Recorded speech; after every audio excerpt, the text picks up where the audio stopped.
Détendez-vous sur Radio Clédou. Partout où vous êtes, à la maison, dans vos lieux de loisirs. Branchez-vous sur le dynamisme. Radio Clédou. Radio Clédou. 101.2.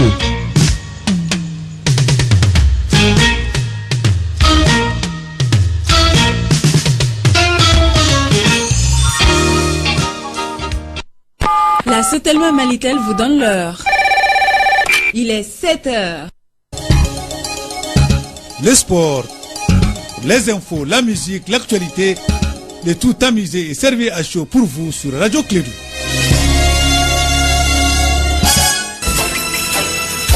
Radio Clédou, le journal avec Sotelma Malitel. Mesdames et messieurs, fidèles auditeurs, et en condition de clôture matinale, sur l'ensemble des réseaux, on vous dit bonjour, et sur l'ensemble du globe terrestre, on vous dit bienvenue. Vous avez fait le meilleur choix. Si vous entendez ma voix, vous êtes sur Radio Clédou depuis Bamako. Nous sommes au Mali, en Afrique de l'Ouest. Bamako est la capitale. Maintenant, comme nous sommes vendredi, on dit au nom de Dieu, à cause de Dieu, avec Dieu et pour Dieu. Ensuite, on dit au nom du Mali, avec le Mali et pour le Mali. Conjuguons nos efforts pour la paix et la cohésion sociale. Il est exactement 7h01. Nous sommes le 4 octobre l'an 2019. Nous sommes deux dans ce studio. Le deuxième s'appelle Sekou Kone, celui le présentateur du journal. Je lui dis bonjour et bienvenue. Sekou, agréable vendredi à toi. Merci Abdoulaye, à toi Parema. Bonjour à tous et bienvenue dans cette édition, la première de Clédou Info, dont voici les principaux titres. Après son retour de Boulkessi, le ministre de la Défense et des anciens combattants Ibrahim Daïrou Dambélé a fait le point sur l'attaque du camp de la dite localité. Vous l'entendrez dans cette édition. 999 tonnes de céréales remis par les commissariats à la sécurité alimentaire pour les populations de Bamako, Kati et certaines personnes déplacées. L'actualité internationale nous amène en Côte d'Ivoire où le vice-président du PDCI, Jacques Mongoua, a été condamné à 5 ans de prison ferme par le tribunal correctionnel de Bouaké ce jeudi 3 octobre. C'est tout pour les titres de cette édition. Le développement dans un instant avec Sekou Kone et Abdoulaye Andan à la mise en onde.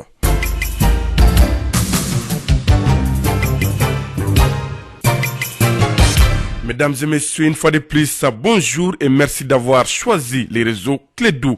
38 morts, 8 blessés, 30 portés disparus retrouvés et 50 portés disparus, c'est le bilan de l'attaque du camp de Boulkessi.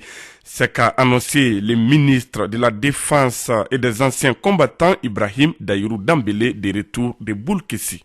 Je présente mes condoléances aux parents des victimes et je m'incline devant la mémoire de nos soldats qui sont tombés. Ce qui m'anime réellement, j'ai vu à Boulkessi, les soldats se sont bien battus. On est parti trouver des soldats dans leur position, des armes à la main. Ça veut dire qu'aujourd'hui, c'est vrai, c'est dur. Nous sommes des soldats, mais moi quand même, à mon niveau, je suis très fier de ces éléments, de ces parachutistes qui sont battus sur la position. Mais malheureusement, après les décomptes, aujourd'hui même, on a enterré 38 corps. Mais du 1er au 3 à ce matin, on a récupéré 33. C'est ce matin même, les 3 derniers éléments ont été récupérés vers Mondoro. Mais parmi les 33, il y a 8 maintenant qui sont à l'infirmerie ici qu'on vient de visiter, qui sont malades, qui ont été pris en charge. Tous leurs traitements sont entièrement pris en compte par l'État. Et en même temps, la nourriture, tout, et jusqu'à ce qu'ils se rétablissent. Et bientôt, les blessés qu'on a vus à Boulkessi, ils vont bientôt rejoindre leur famille. Et déjà, il y a des éléments qui ont pris des dispositions là-bas. Après 5 mois, l'ennemi n'a pu enregistrer un coup, mais malgré ce coup dur, nous devons serrer la ceinture. C'est un combat dur, difficile, mais face à cette guerre-là, nous devons rester unis, ensemble, derrière le chef. C'est dans ça seulement que nous allons gagner. Et réellement, je salue encore la bravoure, le degré de sacrifice et le degré de patriotisme de nos soldats qui viennent de tomber. Ibrahim Daïrou Dambélé, ministre de la Défense et des anciens combattants, au micro de Kassim Traoré. Adhésion de l'Alliance pour la police nationale et la section syndicale à la Centrale démocratique des travailleurs du Mali, CDTM. Le secrétaire général de l'Alliance de la police nationale explique les raisons de leur adhésion. Sidi Tamboura. Donc nous, la jeunesse, de venir contribuer aux efforts de la CDTM, dans quelle optique nous pouvons donner une meilleure condition de vie au travail, l'ensemble des travailleurs affiliés à la CDTM, même ceux qui ne sont pas affiliés, parce que tout qu'on fait, nous restons maliens. Il n'est pas dit qu'uniquement c'est uniquement les travailleurs affiliés à la CDTM qui vont en bénéficier. Mais nous jugeons que tout ce que nous allons faire comme élévation d'ordre général, que ce soit qu'on fasse intéresser tous les travailleurs du Mali. Donc ça c'est un peu le but de notre affiliation à la CDTM. Nous avons mis les mouvements Sénégal Alliance pour la population noire sur place parce que nous avons vu que nous avons constaté beaucoup de lacunes à travers nos aînés, vraiment qui ne nous ont pas donné bon exemple. Parce que entre l'administration et le syndicat, certes il y a complémentarité, mais il ne faut pas qu'il y ait complémentarité entre les syndicats et l'administration qui va jouer sur le dos des militants. Ça aussi, moi, nous ne sommes pas sûrs. Nous venons auprès de la CDTM uniquement pour l'aider. Je ne dis pas pour nous aider, mais nous sommes venus pour aider la CDTM à donner une meilleure condition de vie au travers du Mali. Parce que tout le monde a vu à travers nos trucs. Avant l'affiliation, tout le monde a vu nos actions. Donc, on s'est débrouillé, mais on va venir se débrouiller auprès de la CDTM pour une meilleure condition de vie au travers du Mali. Donc, sur ce, je vous remercie. Les propos sont de Sidi Tambouroua, il est le secrétaire général de l'Alliance de la police nationale. Dans les mêmes sujets, la société de gardiennage G4S est aussi désormais membre de la Centrale démocratique des travailleurs du Mali, CDTM. Les vigiles demandent une amélioration de leurs conditions de travail. Louise Dabo est le Ségal de G4S. L'adhésion aujourd'hui se réfère sur la défense des intérêts des travailleurs. Nous avons vu que les sociétés de gardiennage aujourd'hui aussi au Mali sont les plus démunies. Dans chaque société de gardiennage où nous mettons pied, nous savons que ça ne va pas. Nous n'avons pas de défenseurs. À la moindre des erreurs, alors nous sommes interpellés, nous sommes appelés au niveau de l'inspection. On nous remercie. Voilà la cause qui nous a permis aujourd'hui de nous adhérer alors à la CDTM. Parce que nous savons que la CDTM, c'est un comité qui est capable de nous défendre sur tous nos droits légaux afin que les choses soient mises en ordre. Nous disons alors aux autorités maliennes de nous venir en rescousse afin que les sociétés de gardiennage vraiment alors soient un peu considérées. Ni physiquement, financièrement, nous ne pouvons nous présenter alors en aucun cas social. On a 12 heures de travail dans la journée. 12 heures de travail, c'est-à-dire que nous montons à partir de 7 heures du matin jusqu'à 19 heures et on descend épuisé et nous travaillons dans toute la semaine. On a un seul jour de repos. Nous faisons vraiment recours à l'autorité malienne de revoir le nombre d'heures que nous travaillons, de revoir nos conditions de vie.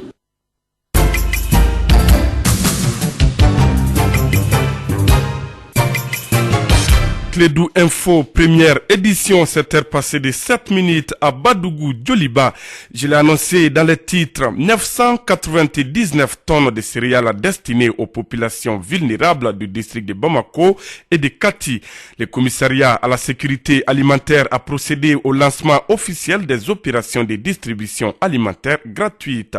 Il s'inscrit dans le cadre du programme de soutien au dispositif national de sécurité alimentaire PRESA, financé par la coopération suisse. Le commissaire à la sécurité alimentaire Kassoum Denon explique comment ce don sera distribué par les autorités locales. Les chefs de famille, j'ai dit qu'il y avait la capacité de pouvoir résorber tout ce flux qui est venu de l'intérieur en termes de déplacés, connaissent une difficulté aujourd'hui alimentaire à ce niveau. C'est pourquoi ce présent programme prévoit non seulement les vulnérables identifiés en 2018, mais aussi les déplacés qui sont au niveau de Bamako pour les permettre de donner une réponse à leurs difficultés alimentaires. Avant, c'est les ONG qui faisaient des ciblages, c'est les ONG qui distribuaient. Tandis qu'il y a des dispositions réglementaires qui exigent que les élus, en rapport avec les chefs des quartiers, en rapport avec le sous-préfet et le préfet, avec des commissions instituées à ce niveau, puissent procéder véritablement sur la base des listes qu'on leur a communiquées, la répartition de façon transparente des denrées alimentaires. Nous l'avons testé à Mopti, ça a été une véritable réussite. Donc il a fallu que nous soyons de ce côté pour véritablement mesurer le parcours et essayer de voir comment nous pouvons mettre en symphonie tout ce que nous devrons faire ensemble pour la réussite de cette mission, qui est de donner la meilleure réponse aux populations qui sont dans les besoins alimentaires. Kassoum Denon, commissaire à la sécurité alimentaire. La mairie de la commune 3 du district de Bamako et l'Institut africain de management de Bamako se donnent la main. Les deux parties ont signé une convention de partenariat stratégique. C'était le mercredi 2 octobre. Mariam Kamara, reportage. Ce partenariat concerne les actions d'amélioration des conditions de vie de la population de la commune 3 à tous les niveaux, en particulier social. Madame Guiré Mariam Diallo, maire de la commune 3. La signature de cette convention va nous permettre de renforcer les capacités et des élus, le personnel et la population avec qui nous sommes. Renforcer les capacités pour un développement stratégique, pour donner une autre image à la décentralisation, pour faire de la commune une commune modèle. C'est en quelque sorte les raisons qui nous ont poussés à aller à ce partenariat. C'est une belle expérience qui est en train de se construire pour le développement de la commune 3. Monsieur Bagnin Guissé, directeur général de l'Institut africain de management. Notre objectif premier est de permettre à tous les acteurs économiques de la commune 3 d'avoir un autre espace d'expression que la commune ou le Mali. Nous voulons travailler à montrer les talents en termes d'artisans du Mali partout dans le monde. Et nous savons que dans notre réseau d'entreprises privées, beaucoup travaillent avec nous pour ce projet-là. Donc à partir de là, ceci permettra à la commune d'encadrer les artisans, les commerçants, les jeunes dans la partie technologique. L'idée, c'est de leur permettre d'aller de l'avant, de gagner leur vie et d'encadrer d'autres jeunes à venir pour un Mali avec plus de technologie. L'IAM et la mairie de la commune 3, à travers cette convention, comptent donner une nouvelle dimension au développement de la commune 3.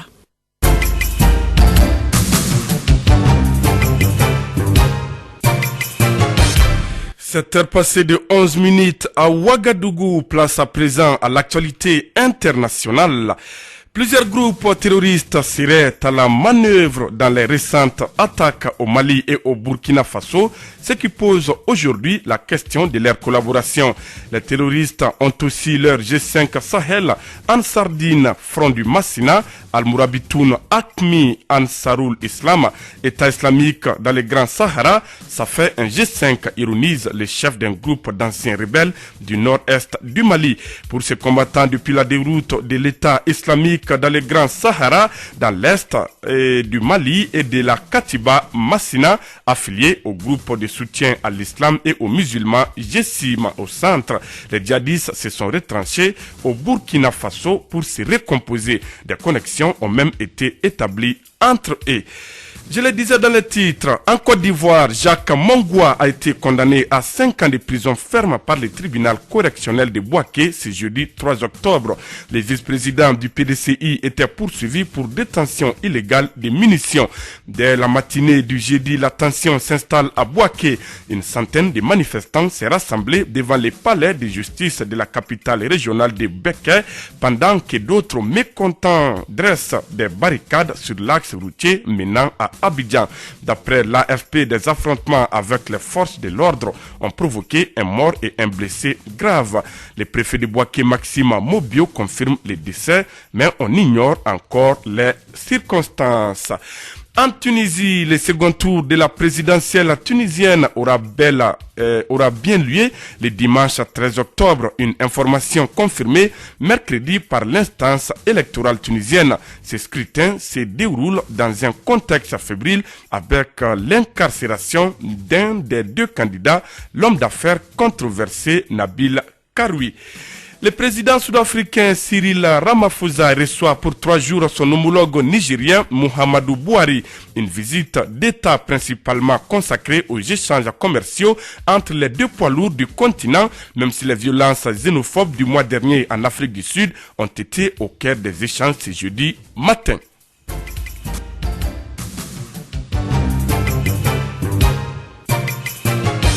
Retour au Mali, Assemblée générale extraordinaire des banques, assurances, microfinance et commerce du Mali. Elle s'est tenue mercredi au siège de la Bank of Africa. Le syndicat national des assurances, banques et établissements financiers, SINABEF et la FENPECAB veulent avoir une de 20% sur les salaires de base de leurs travailleurs. Écoutons Amadoun Ba, il est le secrétaire général du SINABEF au micro d'Étienne Nyari. C'est pour parler finalement de la transposition des acquis suite à la grève de l'INTM, au cahier de doléances que l'INTM a déposé et où il y a eu des retombées. Deux PV ont été signés. Depuis 2014 et 2019, les deux PV font état de retombées en 2014 de 20%, en 2019 de 19,5% et en 2021 de 11%. Donc normalement, suivant le protocole de 1994, dès qu'il y a ces retombées, le secteur privé devrait ouvrir les négociations avec les organisations syndicales. Nous, on a entamé nos démarches depuis le 25 mars 2019 et en espérant que depuis avril-juin, on allait avoir l'application. Ça n'a pas été fait et c'est pour cela qu'on a organisé cette assemblée générale parce que depuis mars, nous sommes en négociation, quoi qu'on dise, et on est aujourd'hui octobre et rien n'est fait. Finalement, grâce à Dieu, on est arrivé à conclure avec l'Assemblée générale de donner la chance aux négociations jusqu'à mardi. Et à mardi 10h, nous serons obligés, conformément aux décisions de l'Assemblée générale, de déposer un préavis de grève. Amadoun Ba, secrétaire général du syndicat national des assurances, banques et établissements financiers, SINABEF, au micro d'Etienne Nyaré. Un mot de sport avant de nous séparer. Dans le cadre de la journée FIFA du mois d'octobre, l'équipe nationale du Mali se déplacera en Afrique du Sud. Avec les Bafana Bafana, les Aigles disputeront une rencontre amicale à Port Elizabeth. Ce sera le 13 octobre prochain à partir de 13h temps universel. Retrouvez l'actualité sportive à partir de 7h50. C'est sur cette note sportive que se referme cette édition, la première des Clédou Info, qui vous a été présentée par Sekou Kone sur une mise en onde de Abdoulaye Andandité. Merci à vous de l'avoir suivi. Dans un instant, votre chronique électe avec Bakary Sissé. Radio Clédou, le journal avec Sotelma Malitel.